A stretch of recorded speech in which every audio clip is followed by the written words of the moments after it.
Alabesek martxa ezin hobean jarraitzen du aurten ligan, gaur arratsaldean Mendizorrotzan 4-0 irabazi ondoren Palentziari.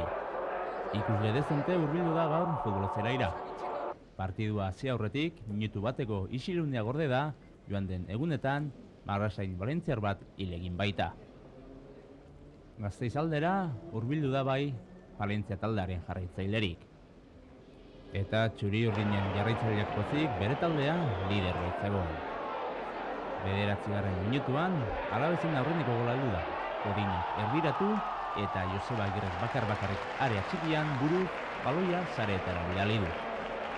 Gauzak oso ondo hasi dira bai Arabarrentzat. Eta 7 minutu beranduago, bigarren etorri da Joseba Agirrek Kodinari onet erbiratu eta Laserazek bakar-bakarrik baita ere bigarrena lortu du. Aurrelari gipuzkoarrak Azpide joan ordez bukatu du gaur eta Azpidez utzik egin utzi Arabarenek. Bi eta utzeko amaitzarekin heldu da jatuen dira. Eta hor duzue irudiotan, hirugarren gola, Joseba Agirreren jokaldi pertsonala eta Bizkaitarraren bigarren gola eta bere taldearen hirugarrena. Jarraitzaileen zoramena eta nola ez Joseba Agirreren poza.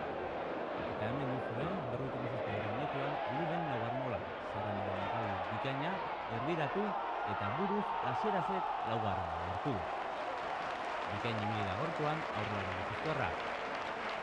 Talde osoak baitaren gorkoan erakutsi du bigarren behin mailako talderik onena dela.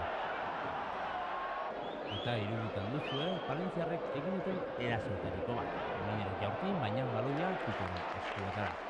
Atezan Arabarrak ez du gaur lan alera izan. Gaztelarrek izan dute golen bat sartzeko aukerarik, baina ez dute azkeneko metroetan zertan izan. Honela, lauta utziko amaitzarekin, heldu da partidaren gara. Gaurko partidaren ondoren, amaika jarrunaldi darama Alabesek partidaren gabe. Ez da ez,